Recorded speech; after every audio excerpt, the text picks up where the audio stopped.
Okay, so we're live. I'm gonna make you the host. Mm-hmm.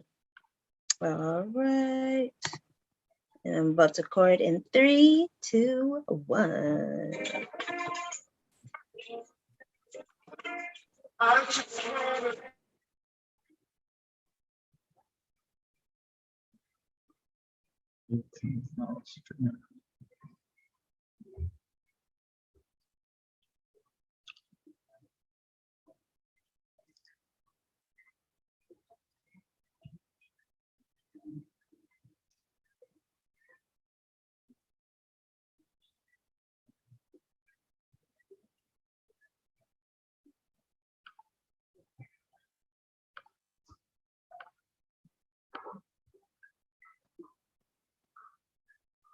Seems like there's some technical difficulties on Camille's end.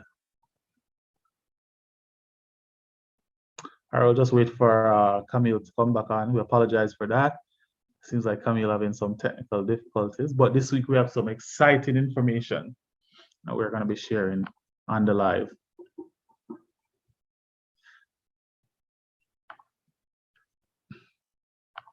And we are going to be talking about short-term rental, Airbnb, Booking.com. Are these short-term rental platforms, are they worth it?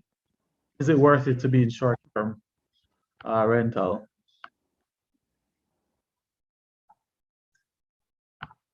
So just give Camille some time to join. But if you are on the live and you have any questions or anything that you want us to discuss, feel free to put it in the comment section or just send our WhatsApp,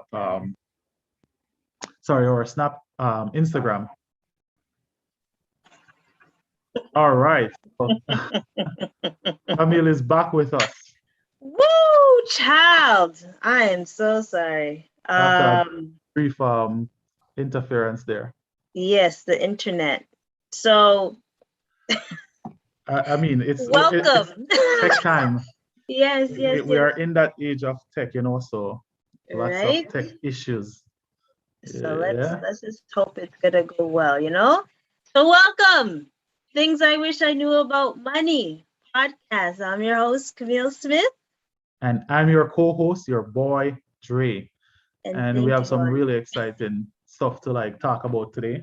As usual, we're always talking about exciting stuff. Actually, I wanna talk about real exciting stuff.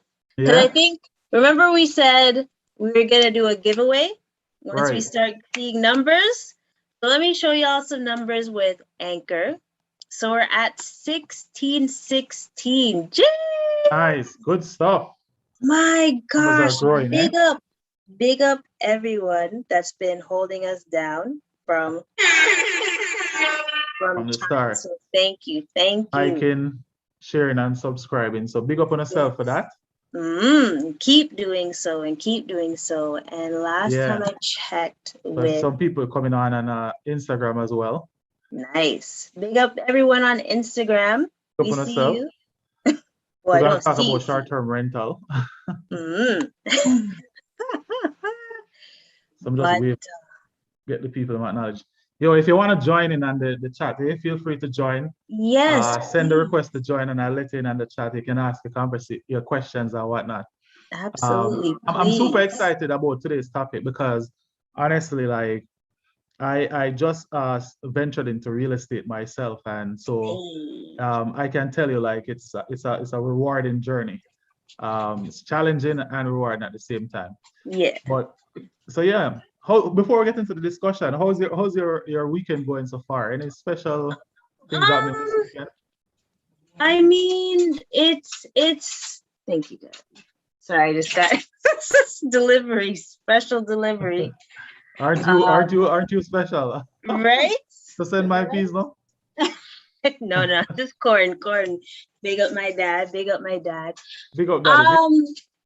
I think I just realized it's a full moon coming, and I've come to realize that I'm a little emotional when the full moon's around. So I apologize to whoever I was just all up in my feelings when the full moon. So yeah. But special things are in the works. So I'll wait till next week to announce it, actually. All right. I mean, I love when special things are coming, from my end. Yes, what's going on your end? Like I officially got deported for the first time. So yes, people, I officially got deported. So I was attempting to cross the border into the US, and I was told that my trip is non-essential, even though I personally deem my trip essential. I was told that it's non-essential. So yeah, man, the people them ship me back to Canada, send me right back, no question asked. Now, for the record, y'all, I'm in this we're both in the group, the Black. I know. I'm just joking. It's not deported. This guy's like, it's not deported. Yeah, I know. I'm just joking. We just have a little joke. It's okay. Yeah. But apparently, our borders going into the States are still prolonging to like September 21st. Yeah. So that's for the US side. So yeah. Well, Americans, they can come here. But we can't go in there. The Americans, they close the border. We iron, but just keep that in mind, that the border is closed to non-essential travel. You cannot drive over to the US. They're gonna turn you back, and you're gonna get a white slip that says not essential. All right, but I mean, it's still a good drive out, and it's if you want to write a blog about the experience, so you can share it with people. That is true. It's a good way to write a blog. That is share true. Your experience. Also, I guess you couldn't get no grits today. You should join on Deshaun. Talk about it. It seems like Deshaun got deported as well. Oh no. All right, so we're gonna talk about like short-term rental, and whether or not it's really worth it. And I guess we can speak about it from our personal experience. Yeah. Or if you've had like no experience at all, like directly in the space, like we can talk about it like what we know kind of thing. But real estate is definitely a space that I think everybody should get into, right? That is true. Like it's definitely a space. Yeah. What was it? I think if anyone remembers Andre's story last week and our previous episode, we were talking about the income stream. So I was trying to find someone that lives here with Airbnb property, but for some reason, no one knows anyone. So we need more people that are investors, right? I do know people. Yeah. So I know people that have investment properties, but I wanted to focus in on Airbnbs, right? Because it's so, like you said, short term. So I thought it would have been a great idea. But you have Airbnb International. So how about we talk about that? And I think the first steps is like, how do you get an Airbnb? Right? I think that's the most important question to ask yourself. Like, how do you get to that level, right? I think so there are a couple ways you can do it, right? And depending on the rules in that country. So some places you can literally rent a property. If you rent the property, you can convert it into Airbnb, right? How you're gonna do that is simply go on the Airbnb platform. You have to sign up. You have to verify your identity, and the same with Booking.com. But I'll tell you some cool features about Airbnb and transferring, even from one booking platform to the other. So let's say you're renting this property, you convert it, and I've seen situations where people rent multiple properties and converted those multiple properties into short-term Airbnb rental. Right now, you need to figure out what the rules are and whether or not your landlord permits that kind of stuff, right? So you have to look at the legal aspect, but it can be done. So you set up your platform on Airbnb, you put in your description, etc. Mm-hmm. And once your account is set up online, it's simply from that point forward, just managing your listing. Yeah. What would you need to get that property up? So there are certain basic things that you must have in the unit. So you need a bed. I think Oh. I feel like, an Airbnb without a bed still, don't know, but you need a bed. That is, you know what? That is great. That is great advice. That I'm glad you mentioned that, because I don't think anyone's taken that into consideration. Folks, if you're going to start an Airbnb business, have this right-ish in place. I'm glad you mentioned that. I didn't even think about that, but I've heard like horror stories. So sorry, continue. No, I've heard quite a few horror stories. And somebody tell me, say, yo, them going to Airbnb and the pillow look like a tea bag. Yo, you don't want your pillow to look like a tea bag. All right, make sure say, you have proper pillow, you have proper sheet, you clean the place. You have Walmart, IKEA. Yeah. We can go to those places. Precisely. Pick up, stuff from the dollar store. You need plates, you need pots, you need cups. Just think about your experience in your personal space and look at things the way you want. It doesn't have to be expensive. It doesn't have to be lavish or anything, unless you're going into luxury listing. But here's what you can do. Like, so when you set up your unit and you set up your Airbnb profile, one of the things I like is that if you want to get your platform on booking.com, you don't necessarily have to go to Booking and recreate everything. Ooh. All you have to do is take the link from your Airbnb listing and put it, you'll see a part in booking.com as you're going through. It will ask you if you already have a listing. You just take that link, put it in that box, and it will upload all your details from Airbnb, your calendar, your booking, all of that stuff. But here's the thing, like, you're literally gonna become a scheduling assistant. I'll share with you when I get started in my Airbnb. I'm a big believer in like scanning and benchmarking. And so benchmarking is kind of like looking what your competition is doing and see if you can do the same thing or even better. So I stayed at multiple Airbnb and I looked at what worked, what didn't work, and I looked at also innovation, like what are some of the innovative things that they were doing. And there are several things that you can do. I manage my listing from here, right? I have an app for my door. So it's self-check-in. So once somebody books on the platform, within a certain time frame, it auto-generates a pin and sent to that person as they're checking in. Once that person check in and whatnot, they get the pin, they go there.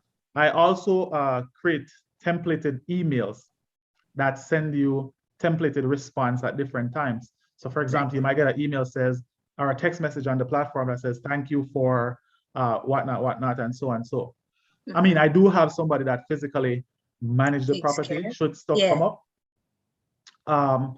But I'll tell you, like, in terms of the setup, like it's pretty straightforward. It was much harder for me because I wasn't turning a space I was already using into an Airbnb. I was renovating a property from the ground up and converting it. So it required way more work. So now the question is, for, let's say, individuals that have houses here, or have can I say apartment? Let's say homes, houses, and they have an extra room that's not being used. Do you think it's wise that they put that room on Airbnb? I mean, it could be, depends on your situation. I mean, of course, you have to think about the safety. If you're concerned about somebody in your space and sharing the space with you, then, I mean, that might be a challenge, and some people don't like that. But if you're cool with it and, you want to make some quick cash on the side or whatever, then I'd say go for it. I mean, one of the things I've come to recognize with investing is that, and especially if you don't born in certain riches, I certainly didn't born in riches, is that you're gonna have to like make some sacrifice in the short term. And there are things that are gonna be uncomfortable, but the long-term gain is really worth it, right? So, I mean, I've seen situations where people do it because one of the Airbnbs that I've stayed at in the past, I could tell that the woman lived there. You know, she even said one of the times she said, "Oh, me can come in, come pick up something," and I'm like, "What?" If I was at a hotel, they couldn't dare tell me that they're gonna come in and pick up something. So we want to come in, come pick up something. There's no something for you to pick up while I'm staying in here. Oh, it's so true. Or unless, so for individuals that have a home and they want short-term gains, if you're okay with the sharing, you know, with strangers, like a hostel, sure, do it. You might learn some new things. Or if you have a basement apartment, that's even ideal. You just gotta make it nice and definitely. And you know, as I'm gonna share with people, like one of my strategies that I currently have, and those listening on IG, like I said, join the discussion. You're free to send a request to come on and to join the chat. But one of the strategies that I've literally been, I've thought about the next 5 to 10 years. You know, I was watching a talk the other day about futuristic thinking, and it says, you know, like if you look at your life or your decisions and when they actually come to materialize, it's usually over a 10-year span. And I said to myself, yo, like, this is what I want. I think it's true, because if I look at, you know, I've been in Canada 10 years, and it's like the things that I've said that I wanted to achieve. Yes, there were stuff that were happening in between that 10 years, but it's kind of like looking back at the last 10 years, I was like, damn, like, yo, this is the life that I envision. And so now I'm at this 10-year mark, but I'm envisioning an even bigger life, right, with bigger challenges, right? And I'm like, how do I now get to that point? And even thinking about, and by the way, people, this is going to be a 3-part series. So we're introducing the topic now. Next week, we're going to talk about legalities, and then we're going to talk about long-term versus short-term. So I just want to put that out there, you know, in terms of expectations. But now thinking about the next 10 years from now, right? How will I get to that point where I want to acquire multiple properties, right? It has to be a good mix of different things. So I'll tell you a little bit about my strategy. So there are 2 things that I need in order to get to that point. And I want people to listen carefully. 2 things that I need to get to that point. Take out their notepad. I need capital gains. Sorry, I need equity. Let's say equity. I need equity and I need cash flow. And we've talked about these 2 concepts a lot. How do you move from one property to the next is a really important question that a lot of people ask themselves. You need cash flow and you need equity. Now, why do I need cash flow? And why am I creating a system of generating cash flow in other countries, right? Because when I look at rental market elsewhere, I look at the potential return. Let's say hypothetically, in a country A, that's cheaper. It's cheaper for me to buy property there. However, the return on equity is not as great as the country I'm living in. And we all know, and I'm probably throwing out some terms here. So if you want me to break down those terms, let me know. So the return on equity, I know, for example, in Canada, the return that I get on equity is far greater. Now, what is the return on equity? It is what I put in and what the return is on top of that. So that includes rental and capital gains appreciation. So capital gains goes up a lot faster in Canada. So I know, as I'm thinking about capital gains and equity, I need to think about Canadian economy. Here's the catch or the barrier.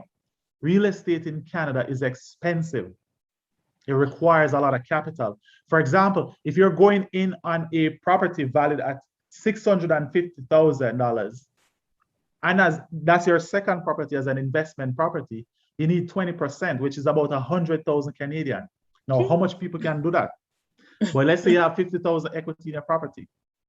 Now, what I've done from my strategy, and I've thought about it in great detail, I still need to develop it more. I looked at, for example, a country like Jamaica, and I said, can it generate rental returns? Yes. That, if accumulated over a period of time, will give me sufficient cash flow to fund these capital purchases here in Canada? And the answer to that is yes. So I'll leave it there. So that's part of my strategy. So that's what it goes back to, that formula that I put out about the wealth creation formula. You have to think wealth creation is not linear. Mm-hmm. It's not that you walk on this straight and narrow path and you get there. So the question now, and as we put out there, I'll put it to you. May I chat too much? So I'll put it to you, Camille. Is short-term rental really worth it? And I'll get you to share your perspective, and I share mine. Let's say short term, as in less than 5 years. Yeah. I think it is worth it, right? Because especially right now, geez, if things were inexpensive now, imagine in 5 years. But if you're able to maximize on diversifying your portfolio, especially with retail, it will help. And I like your idea. I love your idea with using a property elsewhere that's cheaper and then be able to funnel it back here, because it is so expensive. I'm looking at places like outside of Toronto. Just if you want to get a cottage, and even a cottage really is expensive. It's expensive, yep. But obviously it's more feasible than a house in the GTA, Toronto, Peel, Durham, and all that good stuff.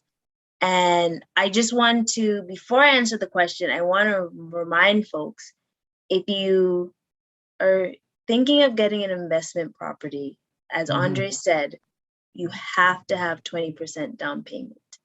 And that's different when you're getting a property to live in, principal residence, where you can have up 5 to 20% and all that good stuff. So that's something you have to figure. If you don't have the capital now, it's like, what can you do, right?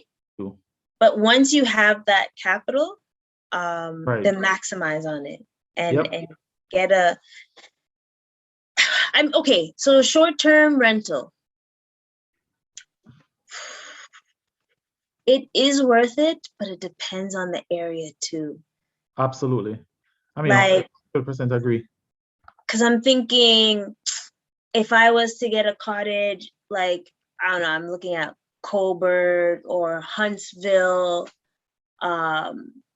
will I be able to fill that place at least, let's say, 75% of the year? If not, then maybe it's not worth it, unless you want to go travel there ever so often, because you can have it as like your second home too, right? Precisely. But then I'm thinking, but what about downtown Toronto, where folks like there's volume there, so you for sure is gonna get something, but the price is the killer. It's the killer. So you have to kind of like write down the pros and cons, right? If you're just getting your feet wet and you're doing it by yourself, you probably want to go outskirts of Toronto to do this.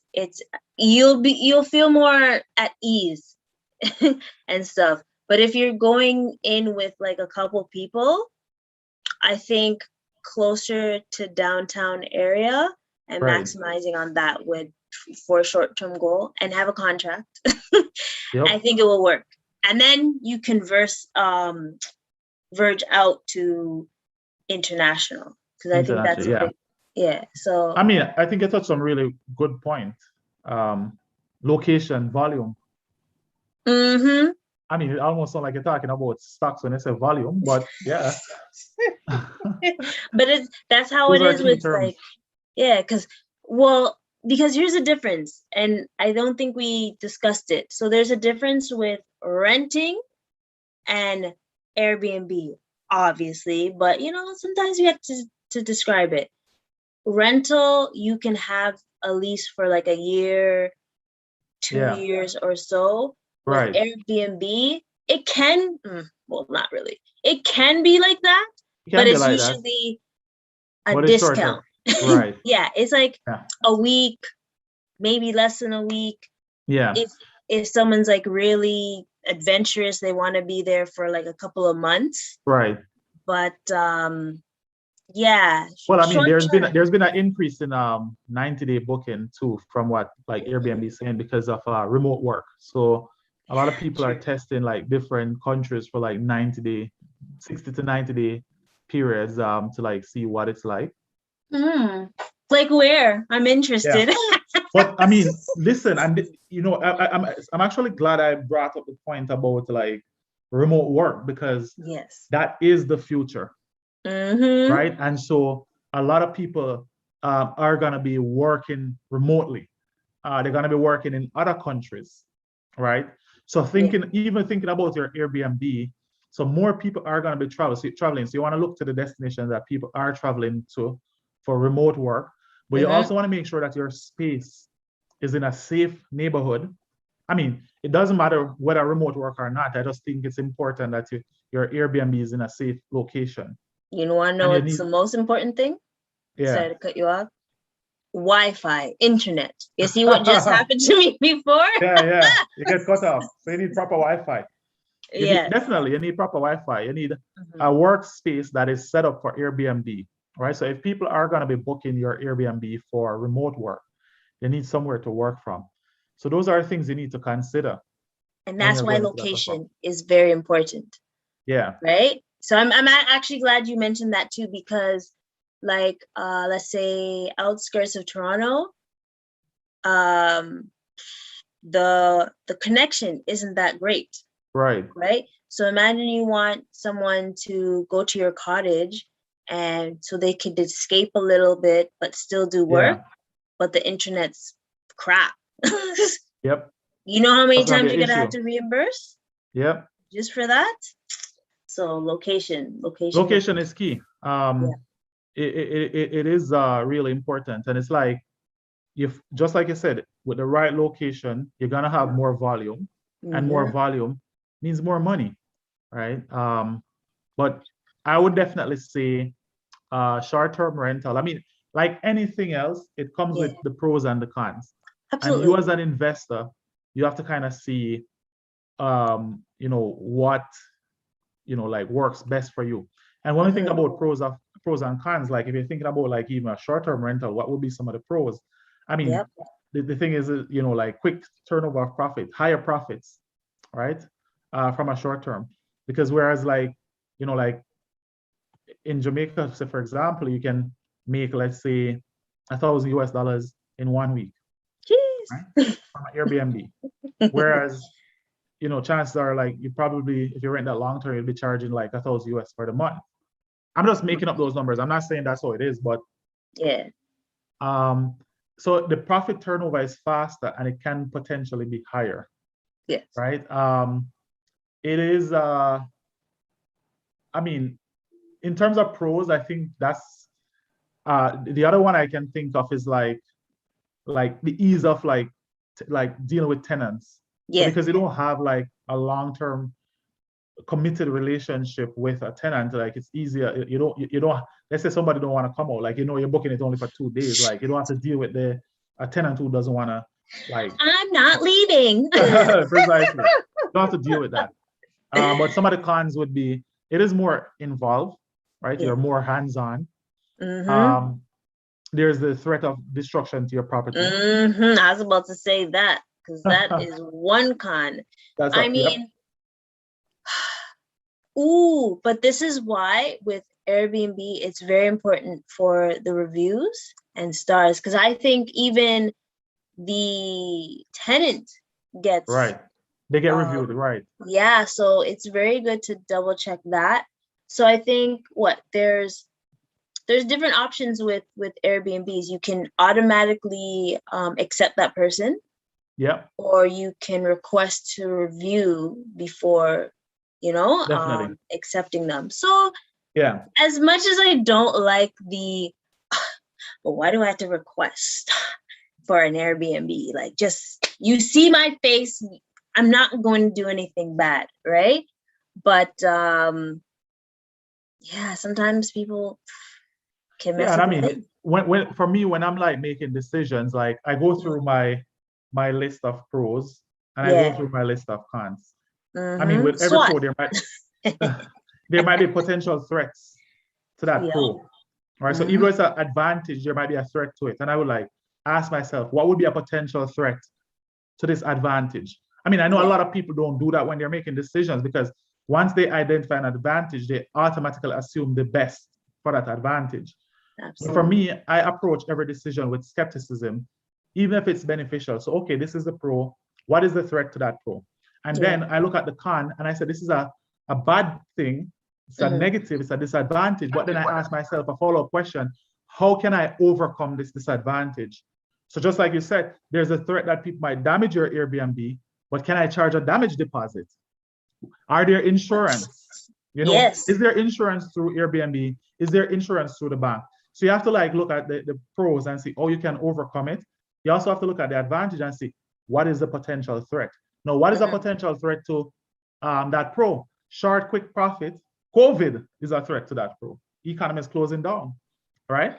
I'm gonna need to step in. So even though these are it might be more beneficial, you have to Mm. think about what adverse could happen and True. plan for that, Yeah. right? So here's the thing, going back to one of the money principles that we talked about last week though.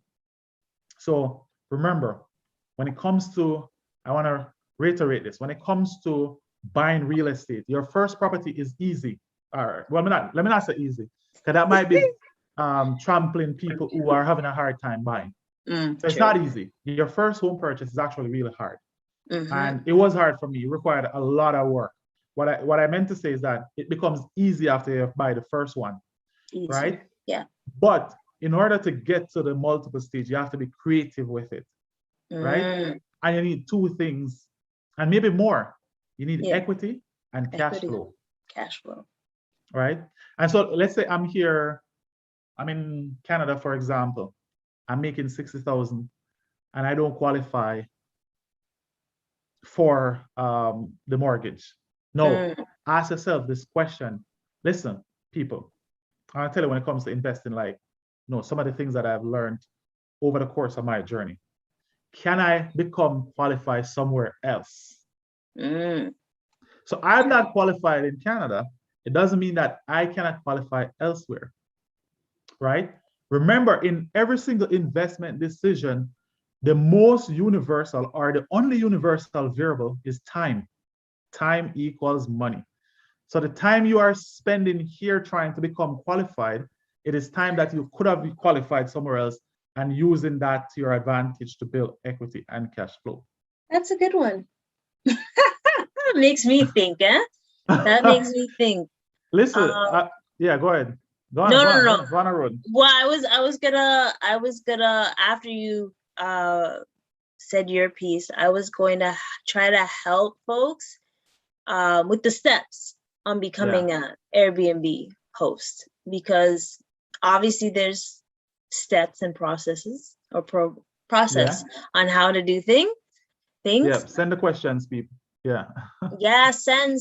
So we're on IG, we're on YouTube, and we're recording for the podcast. So people, please, if you have any questions, by all means, we are here. And share and like. 4 for 4. Let's see. Oh, and a good thing that you asked before was insurance. So Airbnb property is insured. Yeah. There's a host protection insurance with $1 million in liability insurance coverage and property damage. So that's a good thing. But maybe even if there's something like a crazy damage, charge the person. I don't care. Yeah, charge them. I think it's fair. I think it's only fair. And Airbnb will charge a person, because if there's a damage, Airbnb, they're gonna send it to Airbnb claims department, and they're gonna bill you. They're gonna be like, yo, like, we've assessed this damage, and this is what you need to pay. Right? So Airbnb will let the person repay for the damage.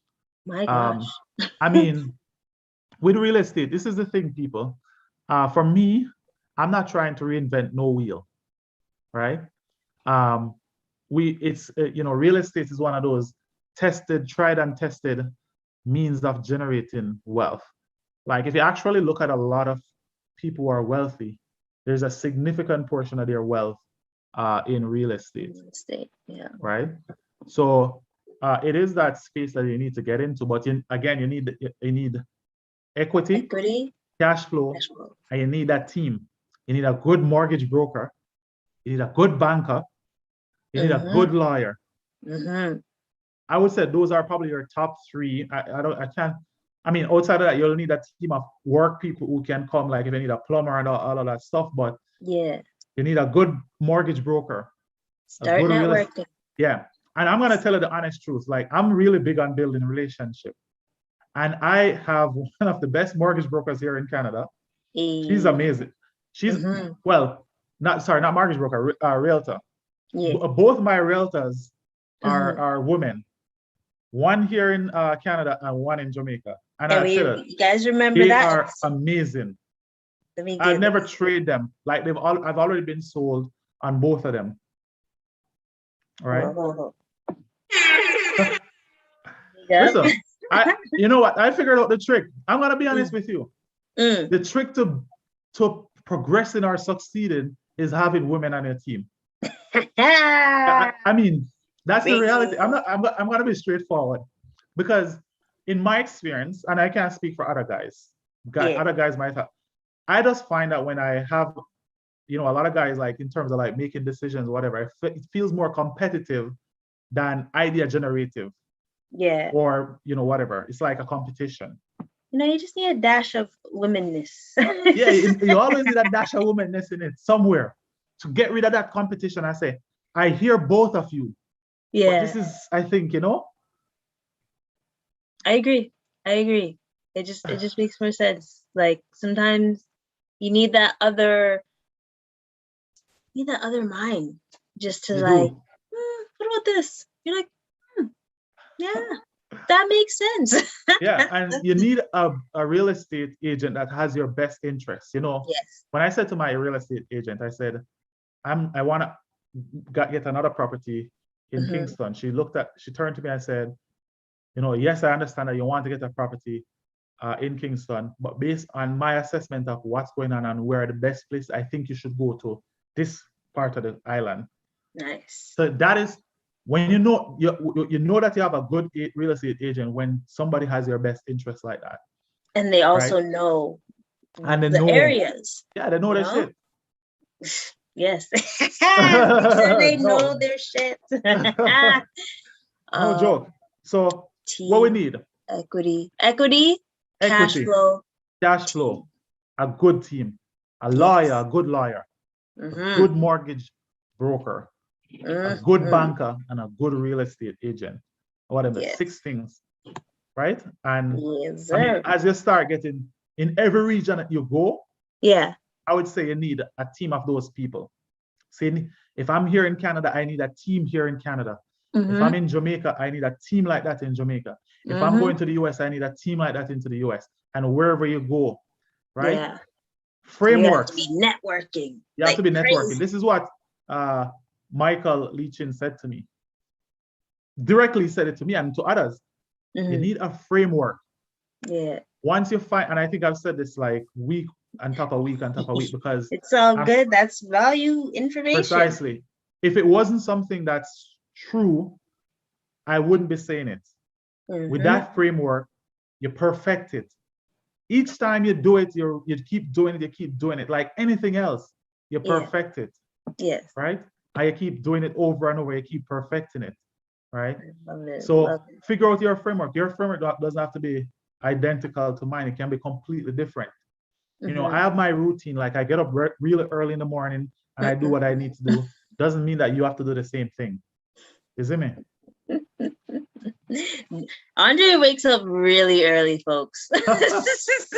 Yeah, really early. Like but it's all good.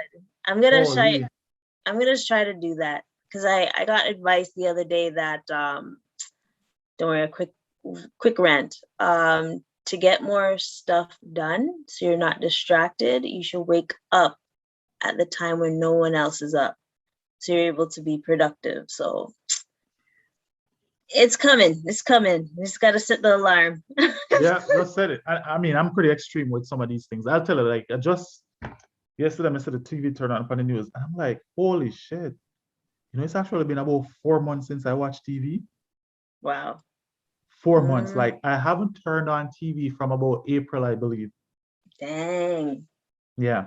My if gosh. I go in a space and somebody watching TV, chances are I probably won't pay attention to it. But I personally haven't turned on a TV.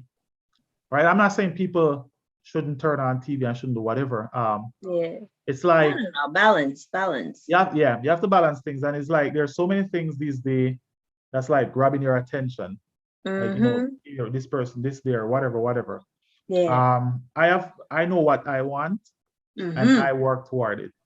Right? If you wanna join, come and I on the journey and get there with us, you can listen and you can implement and you can figure out your thing and you do whatever. Right? Absolutely. But that's what the purpose of this podcast is, to bring people along with us, because we don't want like 5 years from now when, Kama buy out the whole of downtown Toronto and she's like, yo, did you guys like do what me telling you to do like 5 years ago? And I say, oh no.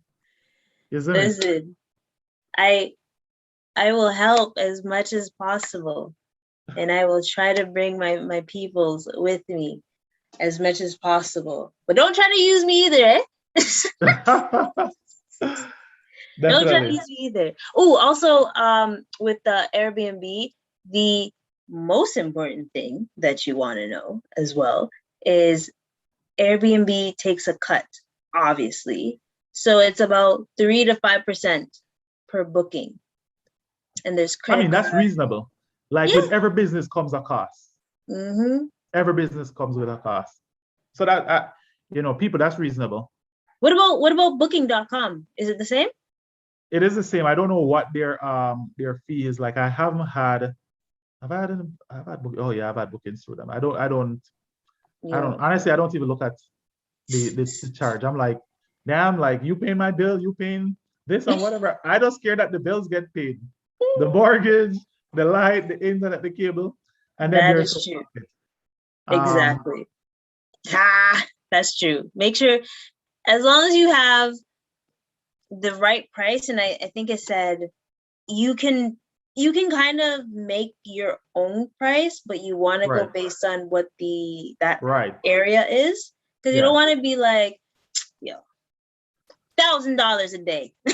Yeah, so they have what they call smart pricing, right? So you set a minimum price and a maximum price, and then the platform will kind of set the price based on what is going on in the area. But it won't go below the minimum and it won't go above the maximum.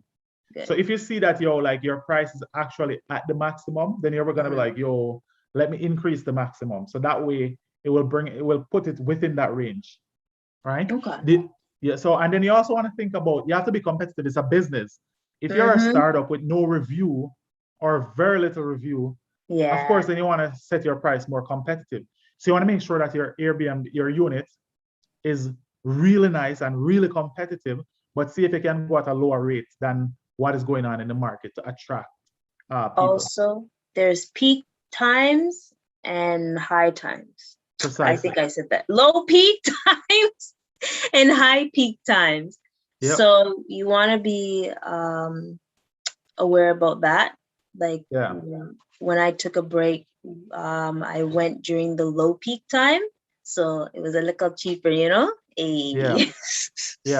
No, for sure. I'm gonna tune out on IG. All right, bless up, peeps. But yeah, for sure.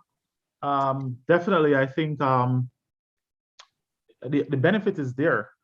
This is somebody building equity for you, or multiple people, right? And honestly, we need more of this within our community, right? We need to get more people in real estate, right? And so this is why I think I really love this particular session of the podcast, because it dives into that and it gives tips into, like utilizing your situation, thinking outside of the box. Yes.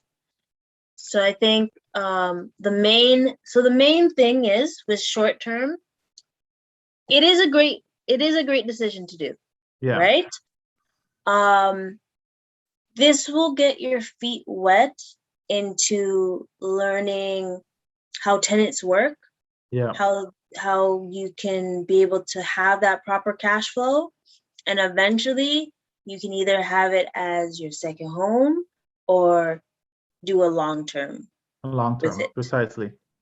So I think it's a good thing. As long as you get your feet into the door, how are you losing? Exactly. Right? You can't. It's you can't really lose. It might be slow at one point, but you're okay. You'll be okay. Yeah. Especially if it's investment property. Yeah, And I mean, if not, then you gotta ask people that have been doing it and see what you're doing wrong, or try to revamp. As you said, see the pros and cons, because there shouldn't be no way that you're. I mean, honestly, like if you're just like going back to what you said, location, volume. If your Airbnb is up to par and it's in an area with location and volume, honestly, it's gonna get booked, right? Because things are gonna get booked out and people are gonna be there. It's gonna get booked, right? So that's your focus should start there, location and volume, right? But there are little things you can do, like you can partner with restaurants and say, yo, like if you stay at my Airbnb, you get a 15% discount off this restaurant. Go to you on the restaurant. So again, think it, you see me? You have to think outside of the box. It's a business and you have to promote it. You have to think about ways. Listen, I'm not gonna go in as someone, like I literally built an entire brand for my my Airbnb, and some of the things I'm gonna do to enhance the experience. That's not typical Airbnb, but I'm not sure. That's actually really good. Well, I just wrote that down as a note. And I get no more. But that's actually a really great idea. Darn it, I thought, oh yes, the scheduling. Yeah. That's the only one you can give out after. Which scheduling do you use? Because I think that's really important. You don't want to double book, triple book, and all that stuff. That's not good. I mean, all the platforms, they have their own scheduling built in.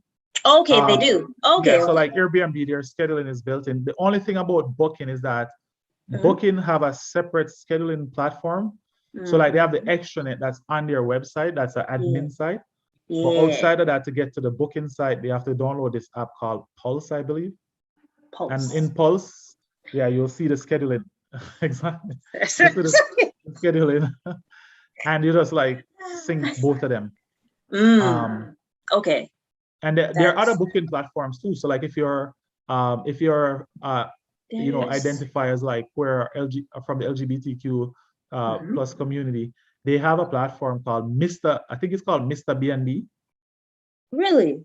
Yeah, I learned about that the other day. Somebody sent it to me, and they're like, "Yo, you should make sure your place is on Mr. BNB." See, folks, we're gonna cater to everyone, no matter what. To everybody. I mean, everybody's welcome at mine through Airbnb. It doesn't matter. My property is in a safe space, and if anybody feel violated in any way on my property, it's the last of me you're gonna hear. I'm gonna, reach who I need to reach, because, I mean, that's why I listed safety as the number one thing, right? Physical, verbal safety. You know what? You don't want to be harassed. You don't want people. You want to be able to be yourself. It doesn't matter where you are. Those things are important, right? You want to free up. Yeah, man, free up. I actually had to call out a security at a property, and she got reprimanded, and she came and she apologized to me because she was being homophobic to somebody that came to me. And I complained to the property management company as well as the host, and I think they reprimanded her, and she came and she apologized. I didn't accept the apology because the way she come and she say it, and I'm like, lady. You can tell me how offline. Yeah, I'm not gonna go into detail. I just say, leave it right there. But yeah, but anyways, that's a whole separate topic of conversation. But you want to make sure your Airbnb is safe. It's comfortable, it's homey, right? That people feel comfortable and feel at home. And the Because Wi-Fi nice. exactly, Wi-Fi have to turn up.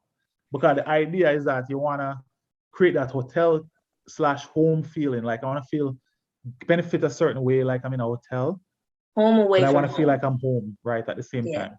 So you have Yeah. to like strike that that good balance. And I mean, if you are like a designer, you know, my best friend is a designer. So Yeah. he designs the Airbnb. My Airbnb was designed by my friend. So you need somebody Nice. who's really crafty to put it together so that it looks good. So right? wait, So, hold up. I just remembered. I'm pretty sure I saw this on your status. Didn't you say if anyone mentions that anyone mentions that they listen to the podcast, that you do a discount? Maybe I'm making it up.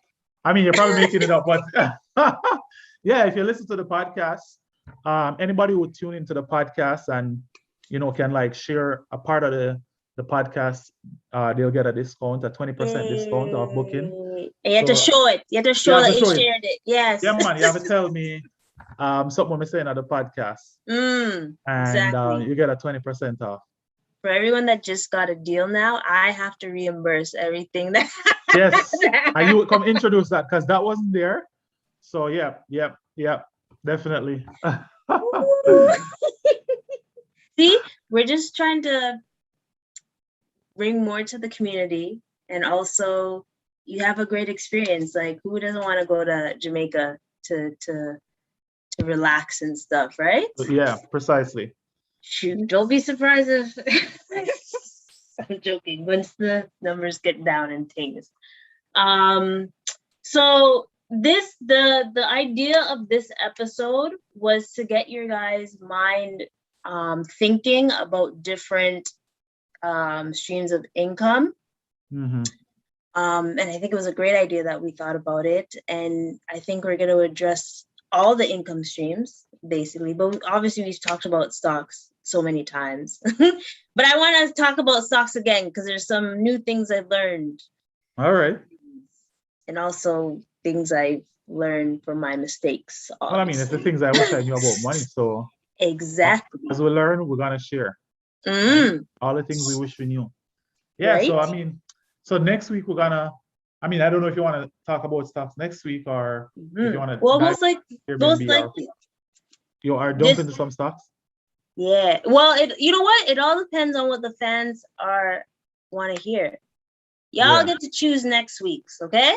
Yeah, so shout out to that listener that sent the Amanda around Airbnb. Yes. And so we wanna look into it. We're gonna have a session where we look at the legal side and how the landscape is changing, like in different countries. We're probably gonna pick out some of the top cities because obviously we can't talk about all the different cities and whatnot. So we're gonna pick out the top cities to kind of see what's going on in those spaces where Airbnb is concerned, to see whether or not it's still a viable investment, because you have to think long term, right? So true. Yeah, well, I mean, so again, so like, share, subscribe, ask questions, follow us. We're giving you we're sharing our experiences and we are bringing in experts in the field. We're gonna have speakers coming on soon to like share their expertise and their knowledge.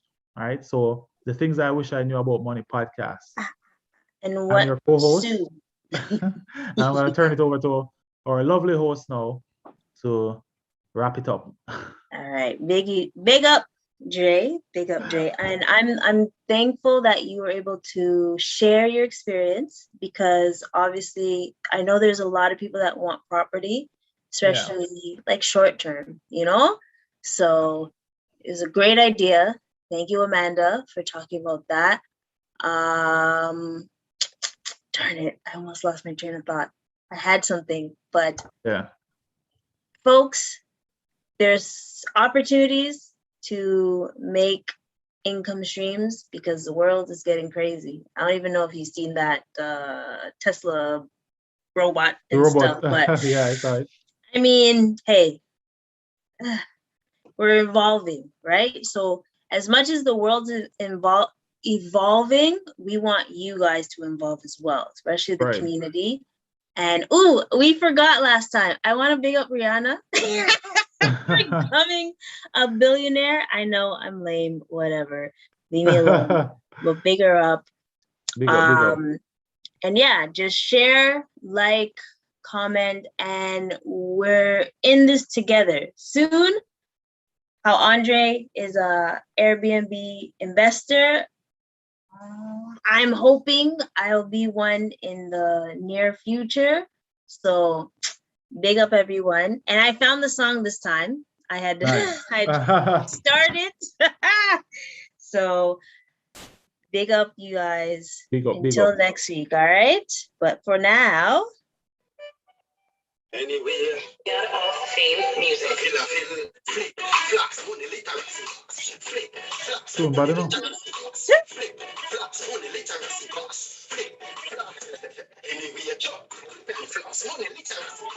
Fitness in our blood because we're working for your cause. Money literacy course. Yeah, put up your knowledge for your money literacy course. Fitness in our blood because we're working for your cause. Money literacy course. Yeah, put up your knowledge for your class teach about money management. Yeah, bad credit to investment. Everybody class.